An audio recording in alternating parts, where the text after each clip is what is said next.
प्यारे दोस्तों,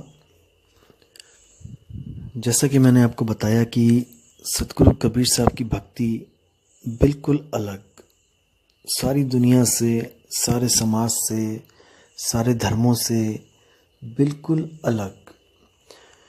कबीर साहब की भक्ति में ऐसा नहीं है कि हम कबीर साहब को इष्ट देव मान के उनकी पूजा करते हैं या फिर उनके किसी मंदिर में माथा टेकते हैं या फिर उनकी किसी मूर्ति की पूजा करते हैं या फिर उनसे हमारा कोई, उनके शरीर से हमारा कोई संबंध होता है। ऐसा कुछ नहीं है। आखिर कबीर साहब की भक्ति में क्या है ऐसा जो हम सब कुछ छोड़कर केवल उन्हीं के द्वारा बताया हुआ ज्ञान समझने और उस पर अमल करने में जोर देते हैं। इसको आपको समझना पड़ेगा। कई लोग कबीर साहब की भक्ति को सोचते हैं कि कबीर साहब हमें धर्मों से अलग कर रहे हैं, हमें हिंदू से मुसलमान बनने को कहते हैं या मुसलमान से हिंदू बनने को कहते हैं या फिर हमें अपने धर्म से विपरीत चलना पड़ेगा। ऐसा कुछ नहीं है दोस्तों। सबसे पहले तो हमें जानना पड़ेगा कि हमारे धर्म ग्रंथ हमें क्या कहते हैं। आप किसी भी धर्म ग्रंथ को उठा के देखोगे तो उसमें एक ही बात लिखी होगी कि परमात्मा और आत्मा ये दोनों अविनाशी हैं और हम केवल अविनाशी परमात्मा को ही पूज्य मानकर उसकी पूजा करें।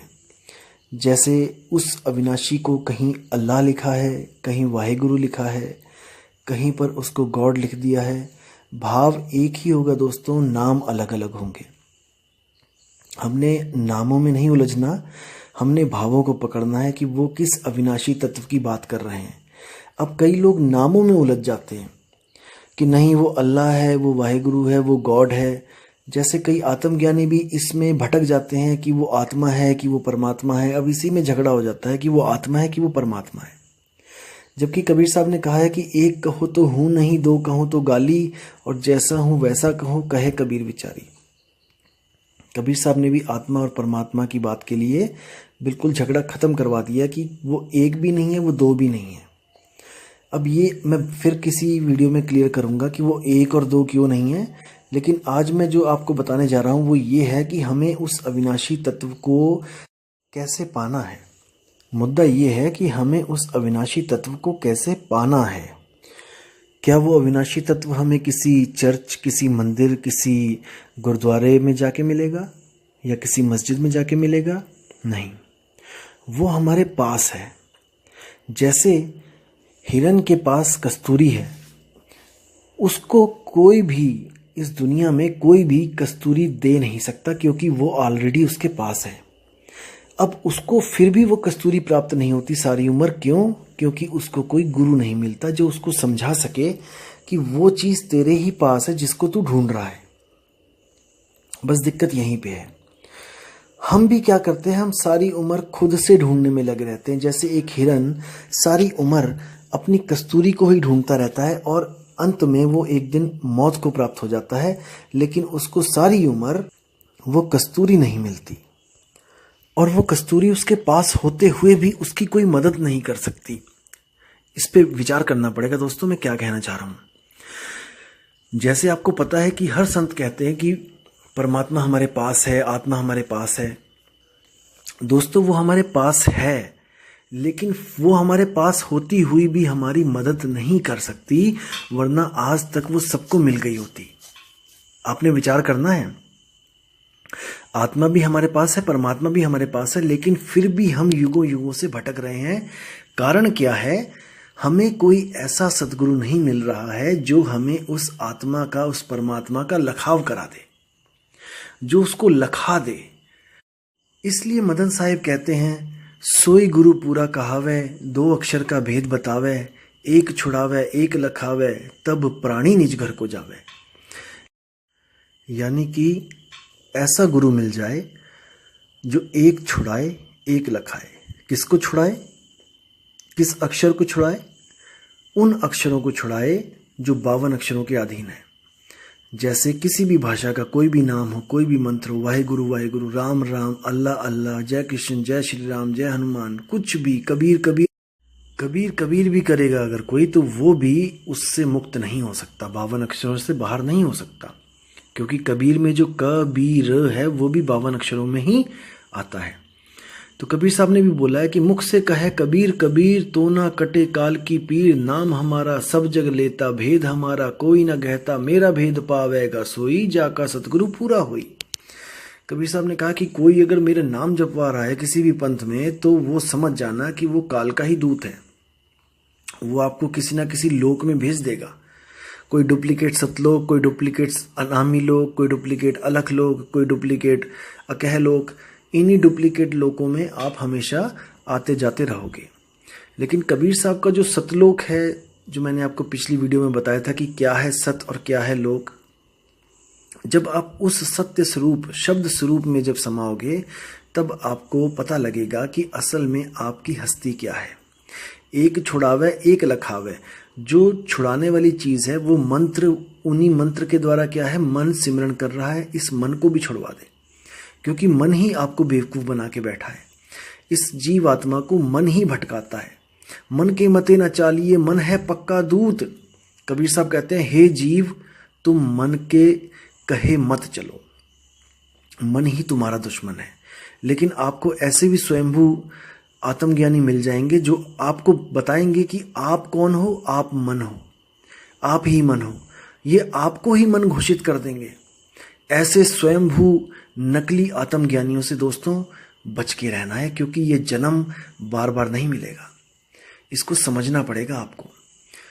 तो करना क्या है, एक छुड़ावे एक मिलावे तब प्राणी निज घर को जावे। फिर प्राणी को निज घर यानी कि निज स्वरूप, क्योंकि देखो दो स्वरूप हैं, एक आत्म स्वरूप है, एक मन स्वरूप है। मन स्वरूप को छुड़वा दे और आत्म स्वरूप का लखाव करा दे, तो आपकी सुरती जो मन में अटकी पड़ी है, जो मन और तन में उलझी पड़ी है, जिस मन ने आपकी सुरती को उलझा रखा है, वो कहाँ जाएगी?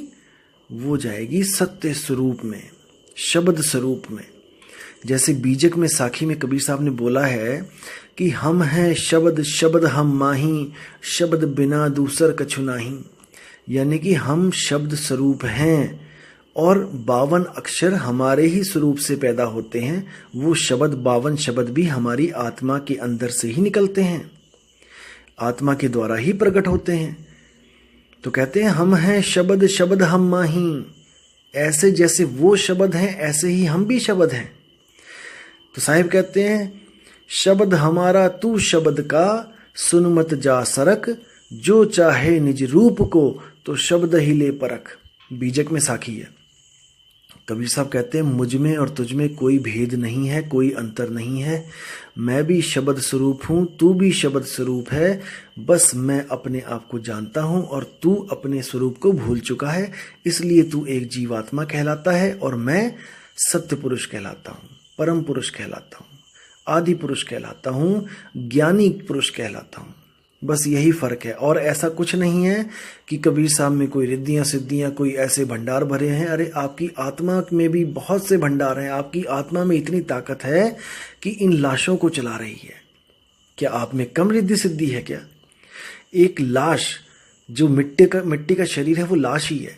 जब तक आपकी आत्मा उस लाश से अटैच है, देखो कैसे वो चल रहा है, फिर रहा है, खा रहा है, पी रहा है। इतनी ताकत है आपकी आत्मा में। और जैसे ही आत्मा अलग होती है वैसे ही वो मिट्टी का शरीर निर्जीव होके गिर पड़ता है। सोचो कितनी ताकत है आपकी आत्मा में कि वो एक मुर्दे को जीवित कर सकती है। इससे बड़ी तो सिद्धि कोई नहीं हो सकती ना, मुर्दे को जीवित कर देना। तो आपकी ही आत्मा में ये गुण है, आपकी ही आत्मा में ये शक्ति है, लेकिन हम सब इसको भूल चुके हैं। तो कबीर साहब कहते हैं हंसा तू तो सबल था, हल्की तेरी चाल, रंग कुरंगी पड़ गया, ताते हुआ बुरा हाल। मतलब हे जीवात्मा, तू इतना सबल था, तू इतना परिपूर्ण था कि तुझे किसी चीज का भय नहीं था। तू जन्म मरण के चक्रों से परे था। तू 5 तत्व 3 गुण 25 प्रकृतियों से परे था। तू मन माया से परे था। तू शुद्ध रूप चैतन्य था। लेकिन भूलवश तूने जो एक गलती करी, उस गलती को तू आज तक सुधार नहीं पाया। अगर तू खुद सुधार सकता होता तो अब तक तो कब का सुधार लिया होता। लेकिन आज भी तू यहीं भटक रहा है इसी दुनिया में। इसका मतलब युगों युगों से तू गलतियां करता आ रहा है। और तू आज तक उस सही ठिकाने नहीं पहुंच पाया है। ये प्रमाण है, ये प्रमाण है कि हम लोग आज यहां भटक रहे हैं। यही प्रमाण है कि हम लोग आज भी फंसे हुए हैं और ऐसा ही समय आने वाले जन्मों में भी आएगा। हम ऐसे ही बैठे होंगे और ऐसे ही विचार कर रहे होंगे कि हम कैसे निकलें। अब याद रखो दोस्तों कि अनंत युगों तक अगर उस आत्मा ने हम पे कृपा नहीं करी तो अब कैसे कर सकता है। अनंत युगों तक अगर उस परमात्मा ने हम पे कृपा नहीं करी तो अब कैसे कर सकता है। अभी भी नहीं करेगा और वो कभी भी नहीं करेगा जब तक हमने एक भेदी सतगुरु की शरण ना ली तो। क्योंकि कबीर साहब की वाणी और सब संतों की वाणी यही कहती है, गुरु बिन ज्ञान न उपजे, गुरु बिन मिले न मोक्ष, गुरु बिन लखे न सत्य को, गुरु बिन कटे न दोष।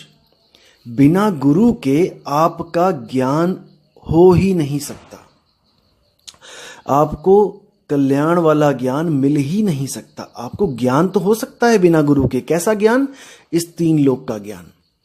आप किसी भी तरफ किसी भी सड़क पे जाओ जहां पर कोई भी ना हो, आप उस सड़क पे जाओ, 1 किलोमीटर 2 किलोमीटर चलो, आपको ज्ञान हो जाएगा कि इस सड़क पर क्या क्या चीज थी, क्या क्या मैंने वहां पर देखा। ये ज्ञान आपको स्वयं हो रहा है, प्रकृति से आप तक पहुंच रहा है। आपको गुरु बनाने की जरूरत नहीं है। लेकिन जब आप आत्मज्ञान में आते हो तो वहां पर भेद होते हैं, रहस्य होते हैं। रहस्य तब तक नहीं पता चलते जब तक कोई रहस्यों को जानने वाला हमें ना बताए। इसलिए बोला गया है कि सोई गुरु पूरा कहा है, 2 अक्षर का भेद बताए। भेद यानी कि रहस्य। वो रहस्य जब तक आपको नहीं पता लगेगा, जब तक आप कदापि मुक्त नहीं हो सकते। इसीलिए वो रहस्य स्वयं से प्रकट नहीं होते हैं। वो रहस्य परमात्मा आत्मा का छोड़ो, इस दुनिया के रहस्य स्वयं से प्रकट नहीं होते हैं। कोई आपके खिलाफ षड्यंत्र रच रहा है, तब आप किसी ना किसी से पूछोगे कि भाई वो मेरे लिए क्या बोल रहा था, वो मेरे खिलाफ क्या बोल रहा था। आपको पता लग गया कि कोई बंदा आपके खिलाफ कुछ कर रहा है, तो आप स्वयं से नहीं जान सकते कि वो मेरे खिलाफ क्या कर रहा है। आप लोगों से पूछने की कोशिश करोगे कि मुझे बताओ कि वो मेरे खिलाफ कौन सा षड्यंत्र रच रहा है। तो जब हमें 3 लोक का ज्ञान अपने से नहीं हो सकता, तो वो परमपिता आत्मज्ञान वो कैसे हो सकता है बिना गुरु के, बिना भेदी के। तो इसलिए दोस्तों विचार करना है, बिना गुरु के मुक्ति नहीं मिलती है। लेकिन अगर आपको गुरु गलत मिल जाए तो इसमें सतगुरु का कोई दोष नहीं। क्योंकि कबीर साहब हमेशा कहते हैं कि ऐसे ही किसी भी गुरु के पीछे नहीं लगना चाहिए, हमें उसकी परख कर लेनी चाहिए। गुरु करो जान के, पानी पियो छान के।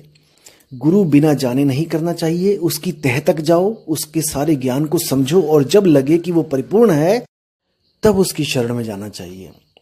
गुरु करो जान के, पानी पियो छान के। पानी छानने को क्यों बोला गया है? क्योंकि पुराने समय में क्या था कि जब हम पानी पीते थे किसी कुएं से, किसी नदी से, किसी पोखर से, तो उसमें छोटे छोटे जीव आ जाते थे और उन जीवों को हम सीधे पानी के द्वारा शरीर में प्रवेश करवा देते थे। उससे बीमारियां होती थी और जीव हत्या भी लग जाती थी। तो कबीर साहब ने बोला कि पानी पियो छान के, बिना छाने पानी नहीं पीना है, क्योंकि सूक्ष्म सूक्ष्म जीव वो मर भी जाते हैं और वो हमारे शरीर का नुकसान भी करते हैं। लेकिन आज बिल्कुल उलट हो चुका है। आज क्या है कि गुरु करो छान के और पानी पियो जान के। मतलब कि बिना गुरु को छाने, यानी कि 100 गुरु 1000 गुरुओं को छानो कि उनमें ज्ञान क्या है, क्या बता रहे हैं, कैसे मुक्ति मिलेगी। और पानी पियो जान के का मतलब ये है कि आज टंकी का पानी हो, चाहे किसी आरओ का पानी हो, चाहे किसी बाल्टी का पानी हो, चाहे बाथरूम में जो पानी पड़ा है वो हो, किसी में भी आपको कीड़े नहीं दिखाई देंगे। छानने की जरूरत नहीं है, अब है जानने की जरूरत। आपको कोई पानी पिलाता है तो उसको पूछो, भाई ये आरओ का पानी है, ये बाल्टी का पानी है, या ऊपर वाली टंकी का पानी है, ये कहाँ का पानी है। तो उसको जान के पीना पड़ेगा आपको। तो कहने का मतलब यही है कि बिना परख किए किसी के भी शरण में नहीं जाना है। इन झूठे गुरुओं की इनकी मौज लगी हुई है, क्योंकि जीव परख नहीं करता। अगर ये जीव परख करने लग जाए तो किसी भी झूठे गुरु की दुकान में कोई भी बंदा आपको खड़ा नहीं मिलेगा। क्योंकि अगर आपको पता ही लग जाए कि ये इस दुकान पे झूठ बिक रहा है, तो आप कोई मूर्ख थोड़ी नहीं हो जो वहां पे जाओगे। मूर्ख तो तब तक बने रहते हो जब तक विवेक नहीं लगाते हो, विचार नहीं करते हो।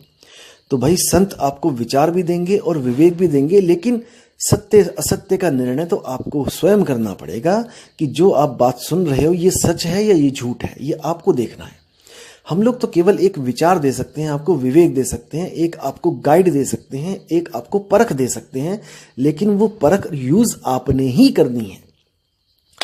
तो वीडियो ज़्यादा लंबी हो रही है तो मैं इसको पूर्ण विराम देता हूं और अगली वीडियो में आपको बताऊंगा कि एक कहो तो हूं नहीं, दो कहो तो गारी, इसका असली अर्थ क्या है।